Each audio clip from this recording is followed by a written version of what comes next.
sure they're here somewhere because I was going to hang them on the wall, but couldn't find a space on the wall. Well, that's really special. Here's two of my heroes. This is O.C. Marsh and Edward Drinker Cope. Now, the second half of the 19th century, these men, they revolutionized the way we think about our planet Earth before we had arrived upon it. And they competed against each other, digging for fossils, mostly dinosaurs, in the far west, in the middle of the Indian Wars. The railroad had just got into Sioux country. And as if that wasn't enough, they hated each other. And this story, it became known as the Bone Wars.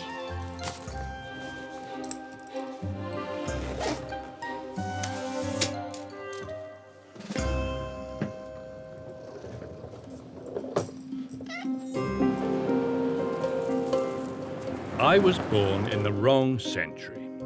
That's what my friends tell me, and I'm afraid they're right. I should have lived in the 19th century, when most of the world still had to be discovered. I should have been one of those brave men who left the safety and warmth of their homes to explore the blank areas on the globe, those places where no white man had ever set foot. Without those men, the world would not be as it is today.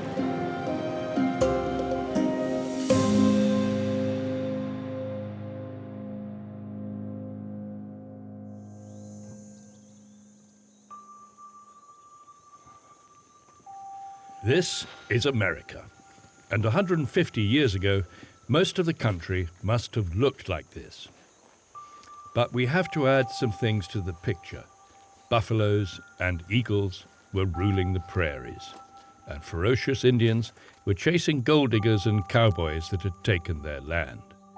And there was a war going on, a bone war. A war between two men of science over the bones of the biggest animals that ever walked on our planet.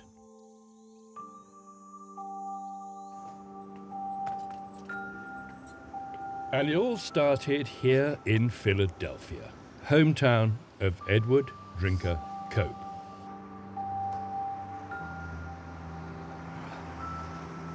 Cope was a farmer's son with a very special gift. As a young boy, he already knew all about bones and fossils. And he was only 19 years old when he published his first scientific discoveries and became a member of the Academy of Natural Sciences. I think this must be Elasmosaurus. This is really famous. Cope and Marsh, they were friends at the time. Cope had all of it in boxes sent to him, and Cope put it all together. Now you've got to remember that he had to scrape the clay off, and it was very difficult. How are you going to put a thing like this together when you don't know what it's meant to look like? You haven't a clue. Well, he did his best. And then he called in his friend Marsh, who was his close friend at the time, who told him, not at all gently, that maybe he had got it wrong. He'd put the head on the tail. Cope thought this extraordinary animal swam with its enormously long tail. So he thought that was a tail, but it's a neck. And after that, the Great War began. Redmond? Hi. Ted Deschler here at the Academy of Natural Sciences. Good to meet you. How do you like that? I'm amazed. Good. Yeah, it's astonishing. In fact, I take my hat off to it. This is a reconstruction of Elasmosaurus platyurus, but the real one's up on the 4th floor in the resource area. I'd be happy to take you up there. To see it. I probably couldn't tell the difference, but great. Magnificent. Come on up. You can. Can I leave this here? Yeah. Yeah. Leave that there. As students, Cope and Marsh were friends. But the incident with the head on the tail was the beginning of a lifelong clash of characters. Cope was embarrassed by his mistake. But Ted Deschler tells me that errors like these were quite understandable. You have to imagine, no one had ever seen animals like these before. And the great talent of both Marsh and Cope was that they could recreate an animal from what to me just looks like a pile of rocks. Things in here as well. What a cupboard. Things you keep in your cupboard. And this was sent back to him apparently from Kansas in crates full of hay. And all of these bones had been extracted from the ground, not by professionals, by a military man actually. So the fossil is not in spectacular condition, but these are some of the vertebrae. It turns out that these are the tail vertebrae. And this entire tray up above here, a little hard to see, those are all the vertebrae that make up what we know as the neck, what Cope thought was the tail. What a weird animal. It is an odd animal. You can see here that there aren't very distinct connections, that they weren't preserved well. They've rotted or they've So gone. in some ways, it's very understandable, the mistake that Cope made. You know, anatomical observations were important, and Cope was a great anatomist. But there were reasons to perhaps get confused when he first saw this skeleton. And am I right, they were covered in clay anyway, most of them? They probably did need some preparation. I don't know exactly the details there. Cope was a passionate scientist and a Quaker, a real family man who nevertheless was prepared to spend most of his time in the middle of nowhere, looking for bones of extinct monsters. We have to remember that these bones completely changed the worldview that people had. They were the proof that Earth had existed for millions and millions of years, and mankind had only just begun. Stuff right Hell here. Creek. Now, this is stuff that we found here at the Academy, and it had never been opened. That's Cope's writing. Let me pull it out of here. So we've never. Weird. Second something Bluffs, 8 miles west, Fort Yates, North Dakota, 7/20/93, July 20th, 1893. Well, this is astonishing. You can almost shake the guy's hand. That's my first feeling. Treasures. Back in time here a little bit. Incredible. With each drawer that is opened, I am getting to understand more of the greed that must have driven my two heroes. Could you imagine finding that bone? Bad dreams. That's a claw bone from the hand of Dryptosaurus. Cope knew very well that these treasures hidden in American soil were of immense value, for he realized that paleontology might be the first field of science in which America would draw ahead of Europe. And so knew his rival O.C. Marsh, who lived only a few hours up north in New Haven, the town of the already great Yale University.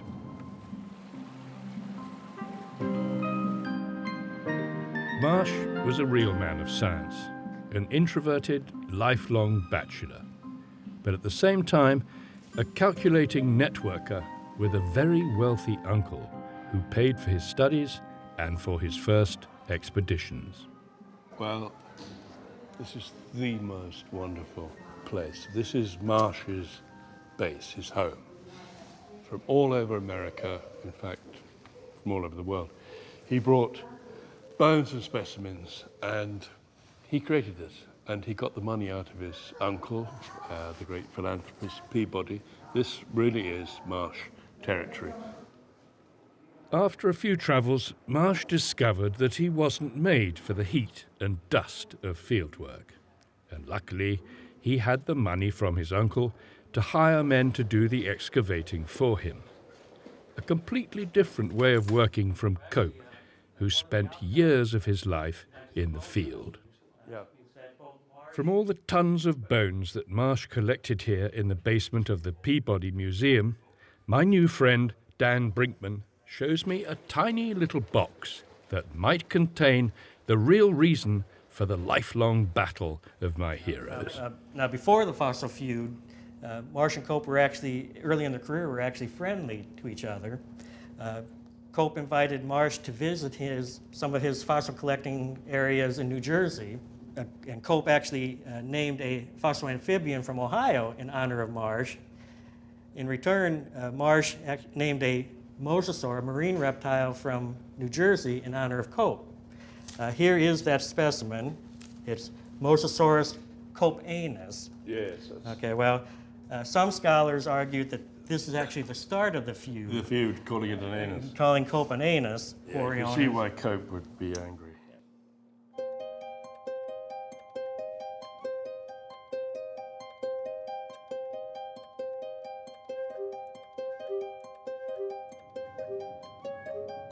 Enough of this bickering. Time for the real thing. I want to get my hands dirty and see where all these cratefuls of bones came from. I decide to travel west in a straight line to the state of Colorado. For me, it's a 3-hour flight. For Cope or Marsh and his assistants, it meant at least a week of traveling with all their equipment by train and horse and wagon.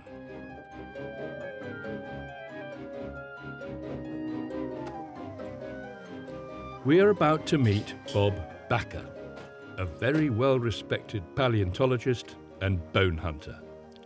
He lives on marsh territory, for some of the most important species that O.C. Marsh identified were found here.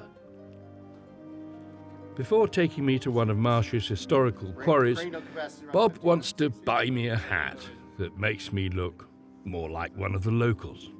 Dang, that's perfect. I love it. We'll take it.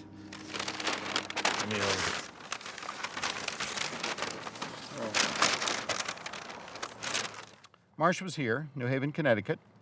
Cope was here in Philadelphia, in the museum, in the Philadelphia Academy. As soon as the Civil War was over, and as soon as there was a railroad that went, both guys sent parties from New Haven, from Philly, across the railroad, past St. Louis, Kansas City, Denver, take a spur, up this way for Jurassic dinosaurs, up this way for Cretaceous dinosaurs, down this way for Eohippus and early mammals, and down this way, west of Dallas for the earliest land vertebrates in the Texas redbeds. They started friends, but it was the gold rush of big bones in Wyoming, and later in Montana, in Colorado, New Mexico, Texas, especially Wyoming, that killed the friendship.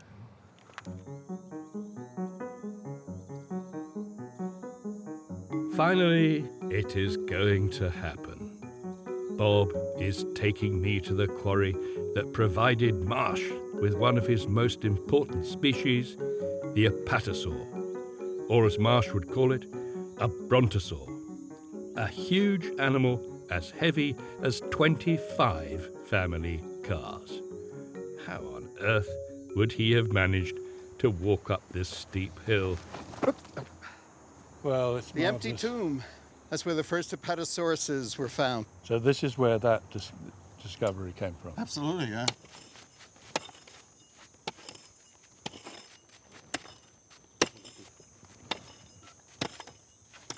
Now this bit. Get rid of this stuff. This is just falling down on top of this is our pay dirt. Now look, that's a different colour. It's got different patterns I on bet it. it tastes salty. Give it a lick. Is it salty?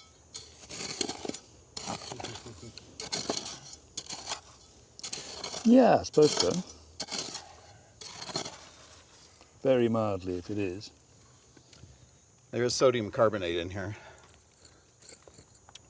Nope, that's not it.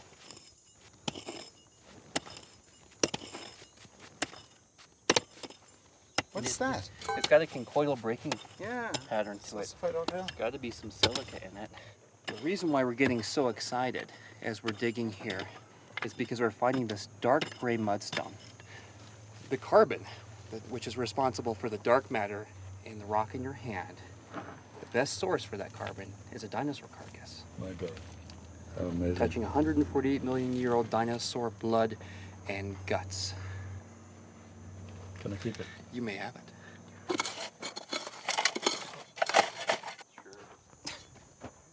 know. Marsh and Cope put very little time in like this, patient time. They actually employed people to do this kind of work, didn't they?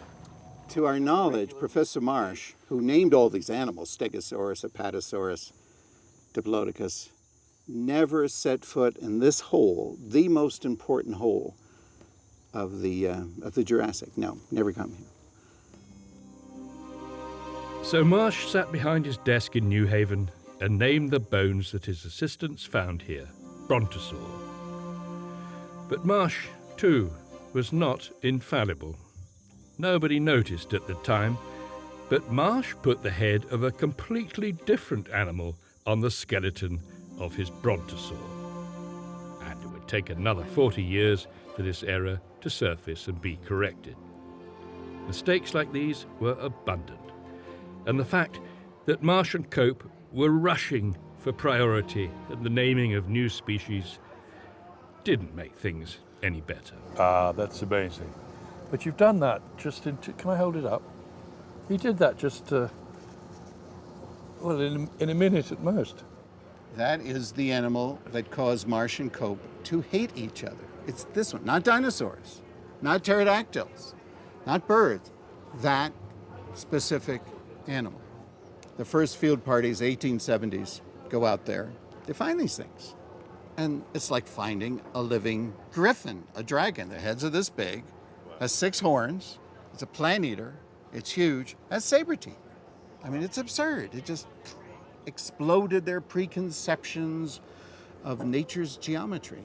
And there was a mad rush to name each and every species. So Cope would name a species, then Marsh would name the same one from a different specimen. Then Marsh would give a second name to the same species, and then Cope would do a fourth name for the same species, and they were, I call it taxonomic carpet bombing, dropping these names, the same dang animal.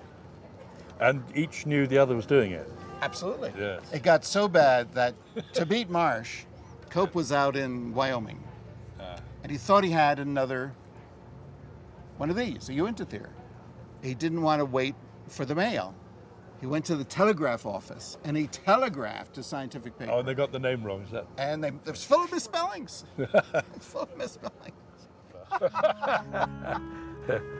Taxonomic carpet bombing. Well, that is as close as scientists can come to real warfare. And all that fuss about an animal that just looks like a strange hippo. Back home, Backer has a surprise sent in for us to complete the picture. The proof, What's in that? you will see. It'll be wonderful. Now, this is a lower jaw, but if you have an anatomical eye, see this chin thing here? That's a scabbard. That's where the saber fits when it's not in use. That's a scabbard. Ah, don't you just love it? Yeah, that's Aren't you in awe? I mean, isn't this worth fighting for? enormous. Isn't this worth breaking off a friendship? Well, no, but if you will hold, So this did it. hold the jaw out about like that, I'll position the skull. It could open its mouth that far, That's incredible. and then So difficult to believe it's a herbivore.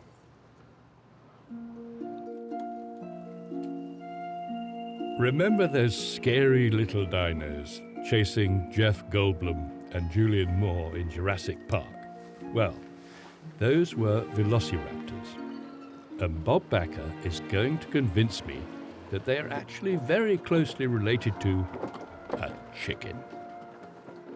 Hungry for some dinosaur? Wow. excellent. I love smoked velociraptor. Okay.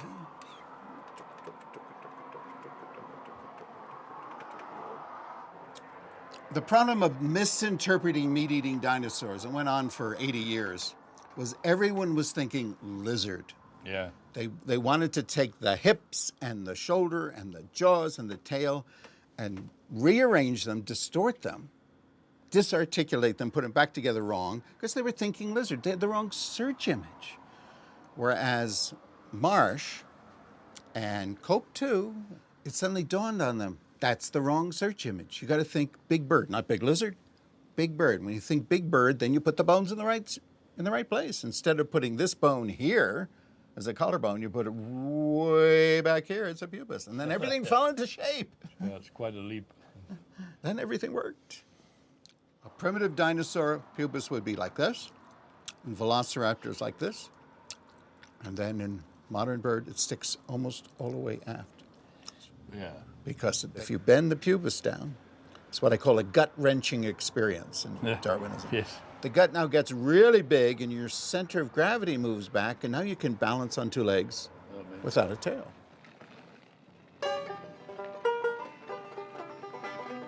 Bob Backer tells us that if we want to know more about modern-day bone hunting, we should definitely meet his friend Peter Larson. Peter lives 400 miles up north in Hill City. 400 miles of easy riding.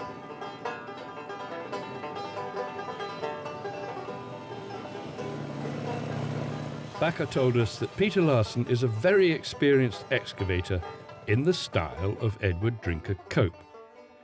But I hadn't realized that Larson actually runs the biggest dino factory in the world, where all the skeletons he finds are cloned and sold to collectors and museums all over the planet. Hi. How are you? Very well. Come a long way to see you. Okay, Now, how can I is help you? Peter Larson about? Yes. Hello, I'm Pete. Hi, Redmond. I'm very pleased to meet you. Yeah, well, I'm pleased to meet you and all your productions.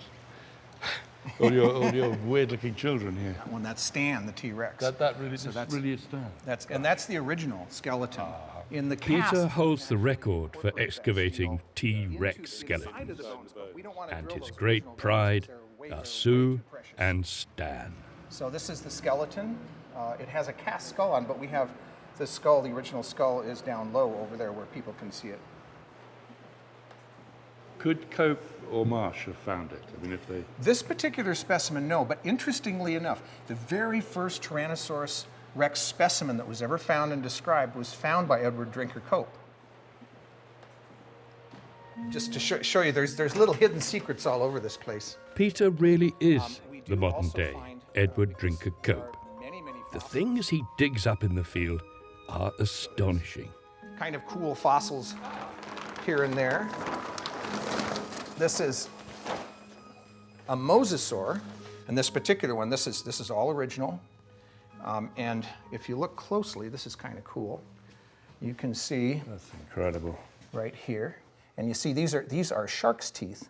So we don't know that it was killed by a shark, but it was fed on by a shark. This one's actually in the bone. It's actually poked into the bone. So it's recovered these from little that. black.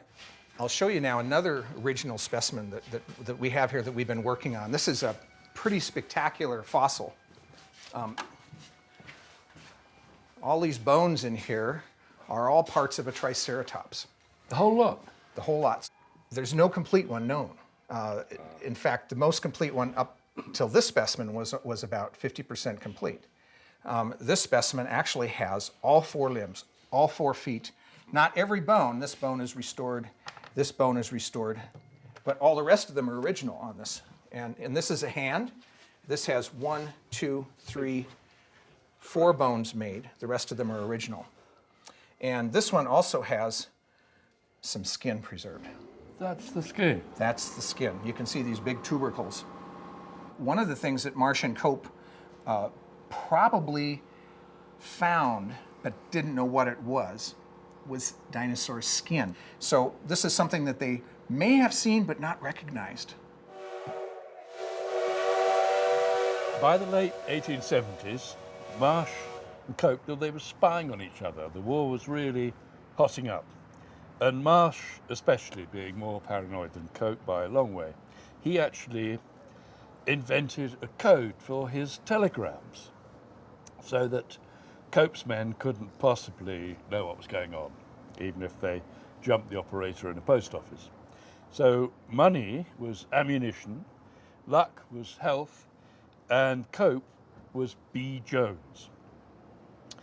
And here's a little quote from a telegram sent from one of Marsh's men. Have made satisfactory arrangements for 2 months. They're hurrying to get to the train. Jones, cannot interfere. Send 100 ammunition. Health poor. B. Jones nothing. Going south. So this is actually an original T-Rex skeleton, you can tell. I don't know what it is with these dino bones. I start to think that they actually take possession of the minds of the people digging for them. Some years ago, Peter Larson was caught up in his own bone war. My first T-Rex was a dinosaur that is named Sue. And very, very long story, but we found the dinosaur, got permission to excavate her. She was going to be the grounding force in our museum. But you have to be kind of careful about what you wish for, because if you find something really too good, there's a lot of people going to want it. Yes, still like the 19th century. Like the 19th century. And so the dinosaur was taken away from us. It was claimed that we collected her on government land, which we did not. But through a whole long court battle, we sued the federal government. I always tell people that's not a good idea. Yes. Because they have a lot of power. And anyway, to the end of it, we lost possession of Sue, and she was sold to the highest bidder. The exact same thing went on between Marsh and Cope. For Marsh gradually had gained more and more political influence. And using this power, he very nearly succeeded in seizing all the bones that Cope had collected over the years. Yeah, one of the things that was, I guess, particularly disturbing about what happened to Cope is when Marsh took over as head of the Geological Survey, and then basically ordered Cope to deliver his collection to him. And it was just, that was pretty nasty. Very, that's very nasty. Something he did with his With own the money. government force, I mean, Yes. government behind him. Yeah. Yeah, sort of. So that's, with Cope Sue said, and all back that. off like you. I did it with my own money. I did all the work. They're my fossils. Yeah, and so that's another reason, I guess, for me to identify with Cope, because of Yes. the whole Sue thing.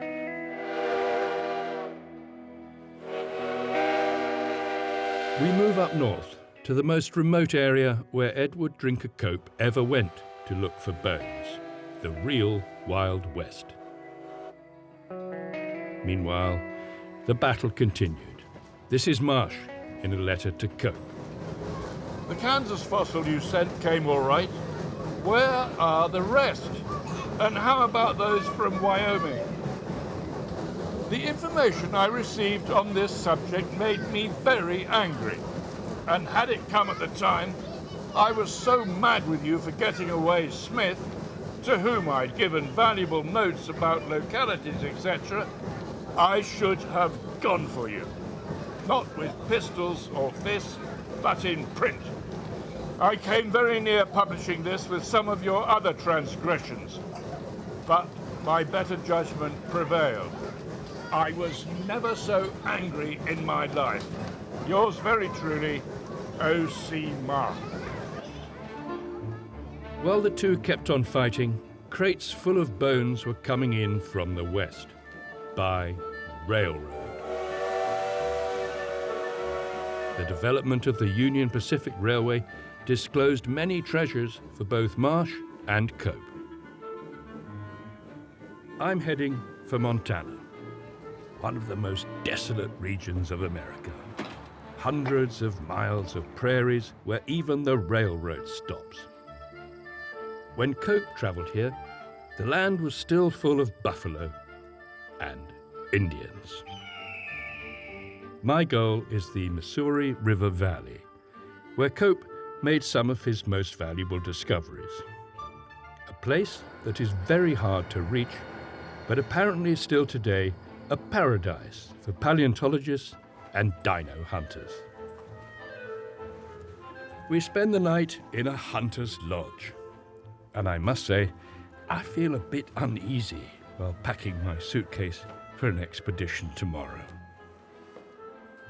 But before going into the wild, the owner of the lodge, Matt, promised to tell me a bit more about the tricks and trades of survival and self-defense in the prairie.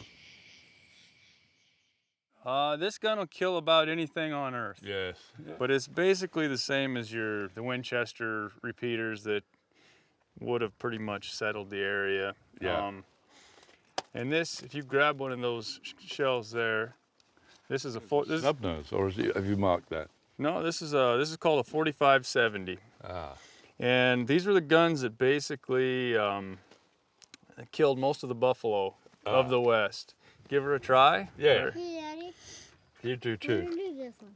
Yeah, well, maybe we will in just a minute here with you, but we'll let Redmond have a few cracks. I set you up a can down there. Yeah. And that would roughly represent the vital area of a buffalo. Go ahead and cock it all the way back, all the way in. Okay? Now, we're gonna flip you. You're on, you're hot, ready? you're ready to go.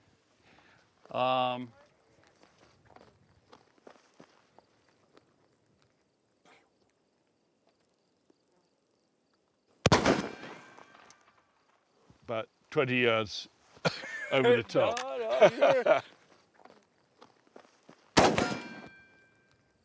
Right through it. What? Right through it. Right through it. Yeah, we're going to check now. All right, let's go I check. bet you there'll be 2 holes in it. All right, they're probably right next to each other. Look at that. There is 2 holes through it. What? 2 holes through I it. don't believe it. Right there. Wow, amazing. Nice shot. Good God. There are 2 holes in it. I'll be damned.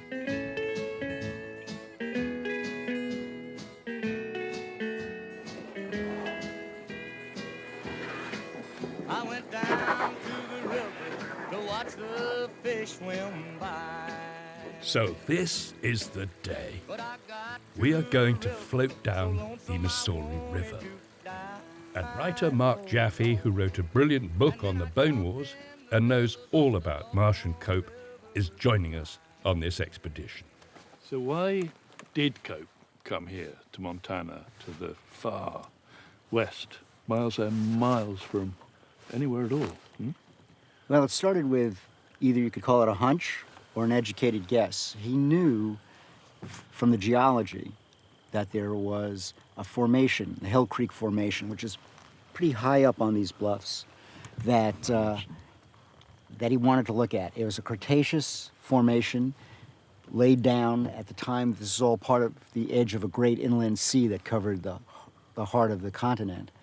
And he knew that that was an area where there was a lot of potential for life, where that sea met the shore. And one of the other reasons that he came here was this was a chance to get ahead of Marsh. In almost every other area, Kansas Chalk, the Bridger Basin, Morrison Formation, Colorado, he was always chasing Marsh. But this is a place he was going to get ahead of Marsh. Someplace new, someplace totally unexplored. And one of the reasons for that was this was one of the hardest places to get to in the United States. You could be in St. Louis, in the heart of America, and it would be easier to get to Paris than it would be to get here.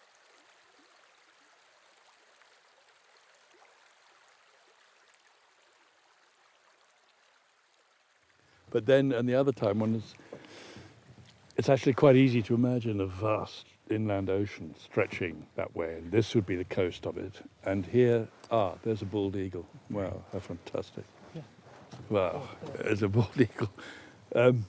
And he might well have been around. After all, that is a dinosaur. That is a big dinosaur. Birds are dinosaurs, dinosaurs are birds. And he's a splendid example of a flying Tyrannosaurus. Look at that. He just came to join in, to say, we dinosaurs, we're still around. Well, you know, the American eagle is a national bird. American. Yes. So I don't know if most Americans would really want to think of their national bird as a dinosaur. dinosaur. Well, they should. Americans ought to get reacquainted with the truth. No comment. We have to remember this is 1876, and in Montana, this was a roaring time. When Edward Drinker Cope marched into these hills to look for bones, only a few weeks earlier, a whole regiment of American soldiers had been butchered by Sioux Indians. Everyone was holding his breath, waiting for the next move of Chief Sitting Bull and his warriors. At that time, no one knew what was going to happen. There was fear out here that there would be a general Indian war. There was a particular fear in this part of Montana that the Sitting Bull and his Sioux war party would make a dash for Canada, and whoever was in their path would be in trouble. So it was with some anticipation, some risk. People thought he was coming out here. Cope's attitude was, well, gee, there are more than 2,000 Indian braves. There are more than 3,000 soldiers. They're chasing each other. They won't bother with me.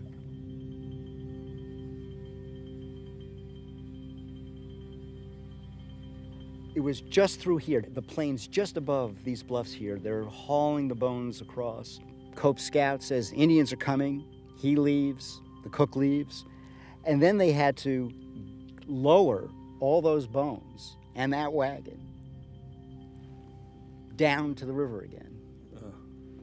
So it was arduous. It was a really epic struggle to get these bones out of the Missouri River Valley.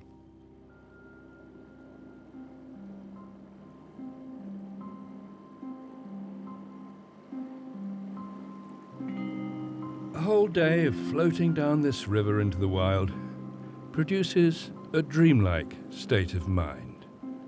It really feels as if we're traveling back in time, and we might run into Cope and his men around any corner of these bluffs. Well, somewhere around here, we're supposed to be meeting a young professional paleontologist who tomorrow morning is going to take us up to an actual working excavation site. Hi, I'm Ray. I'm Redmond. Hi, Redmond. Nice to meet you. We'll follow you. Yeah, we follow you. Well,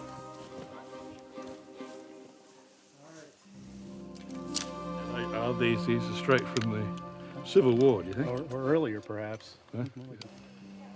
I really like the letters that you quote in your book that Cope wrote, and actually particularly the one that he wrote from here, right here, to his daughter, who was 10, wasn't she? Yes. 10 years old at the time. Dear daughter, when we first reached here 3 weeks ago or more, we found a great camp of Indians at the tribe of River Crows. The day after we came, they packed up and went away. They took down their tents, piled the furs and skins on their horses, and set the children on the piles and strapped them on so that they should not fall off. We see them almost every day when we go out to find fossils. Now, farewell. Read and learn all thee can, for the more thee know, the more useful thee will be. So say thy loving Papa. Very good advice. Now, are we going out to find fossils? Well, tomorrow. Yeah? Sure, absolutely. Dinosaurs, crocodiles, and as far as the dinosaurs go, we'll also find carnivorous dinosaurs. So you'll find the teeth of theropods. So that's amazing. that is a beautiful specimen. Wow, you must have been excited when you found that. Yeah. And that's the real thing. Yeah, Give you a nasty fright. absolutely. We might find some of these tomorrow. Give you these before I drop them. Oh, I dropped it anyway.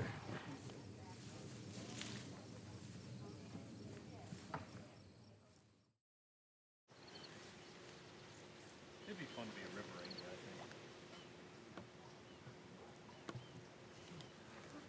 think. Morning. Morning. God, what a morning. And this hill right here probably represents about 1 million years. Yeah. So as you look at this, you're kind of looking at a history of environment from old at the base, young at the top, 1 million years in time. We've done some radiometric dating. There are volcanic ash beds in these rocks on the Cretaceous soil. Hey, Good morning. what have you got? We've got bacon and hardtack, which is what Cope and his crew ate every morning and afternoon. That was Just that, nothing else. No, and coffee. Well, the cavalry, they take a piece of this on a bayonet and dip it into the bacon grease when it was boiling. So let's see.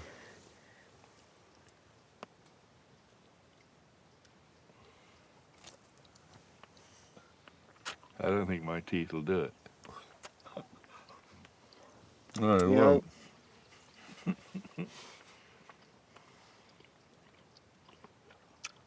This is worse than the attack by Indians. Yeah? So bones all over. Bones, if you're in the right zone, bones all over. We're going to be going just up into those pine trees right in front of us. Just all on that face, kind of facing us, there's fossils scattered around. So some of it might be a little steep, much of it's accessible, and let's just go see what we find. So what I was thinking we could do, when I see exposures like this, quite often fossils, small fossils, are scattered about in here. And when you find fossil material down here, chances are it's been eroded out from above. So that's the other tactic, is to find some fossils, and then you look up and try to work your way to where they're actually sourced. Otherwise, what, you make the wrong date? You could have them exactly associated with the wrong rocks, with other fossils that maybe aren't at all from the same bed. So you could make a big mistake, like Yeah. Cope and Marsh. You could put the wrong thing together into one animal, for example, so you want to be careful about that stuff.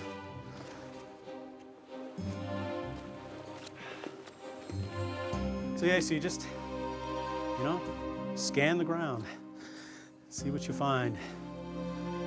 I mean, this, just as an example, this is bone, bone, That's bone, bone, bone. No, it's just dinosaur bone I'm holding. It at this size fragment, it's crocodile or dinosaur, probably dinosaur. Can you find me something real big? We can find some. We can find some bigger stuff. We'll keep looking. It's hard to imagine for a British country boy like me, but this really is the middle of nowhere. Just wilderness for at least 100 miles around us.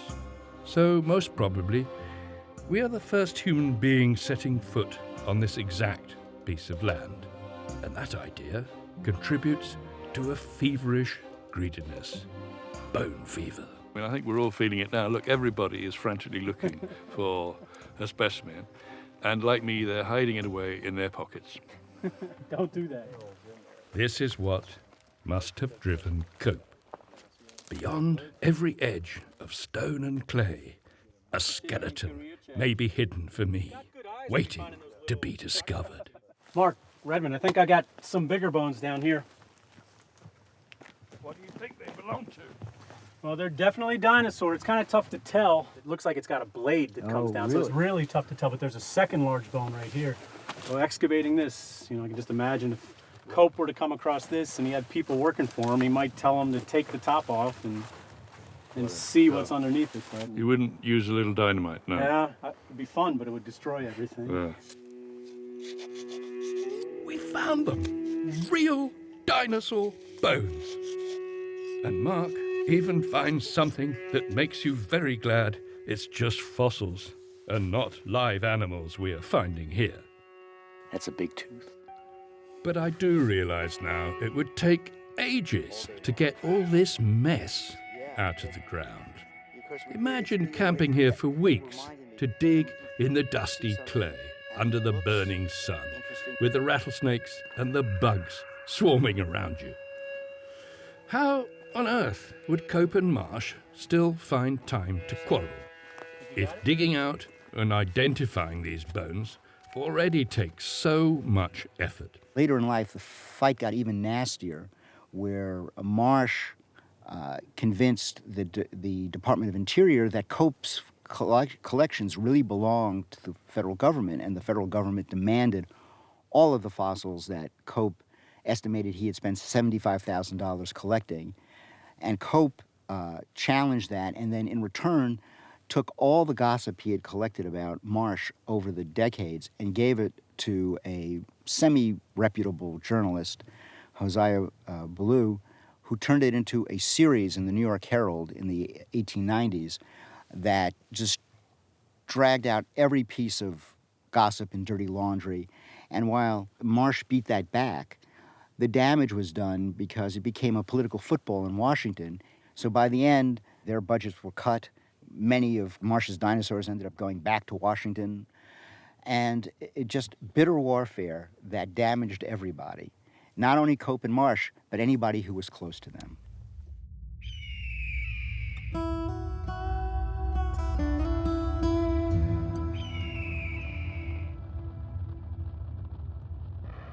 So people ask, why was it such a bitter fight? Why did it last so long? And you just have to look at the character of the two men to see that putting Cope and Marsh together was like mixing nitro and glycerin.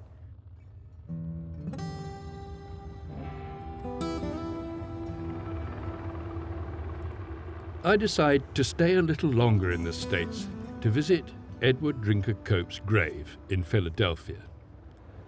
But then I learn that Cope was never actually buried. From his death until today, he serves science at the forensic department of Penn University.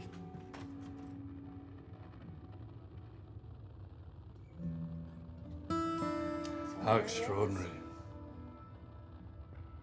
May I touch it? You can. That's an That's what he's extraordinary here for. feeling.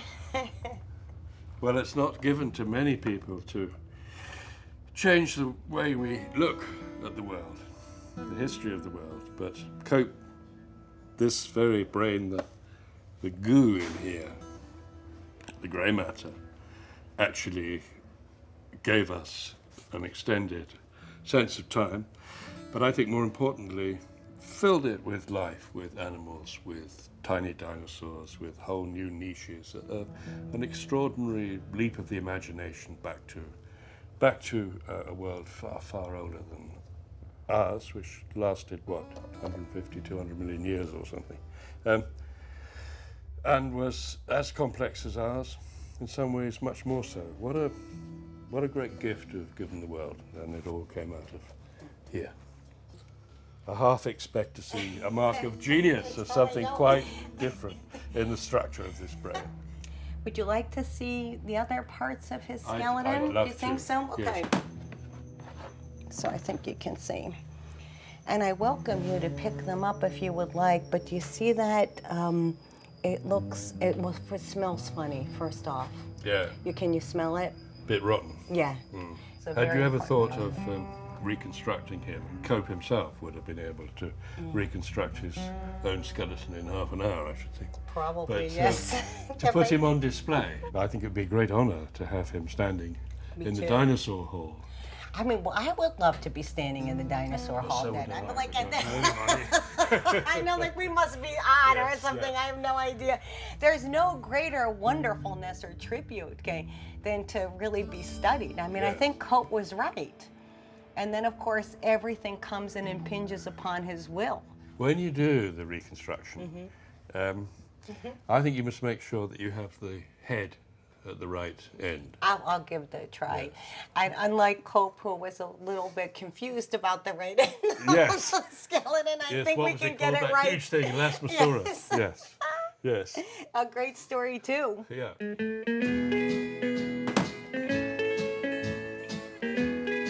The tragedy of my two heroes is that they changed the world of science, but couldn't change themselves.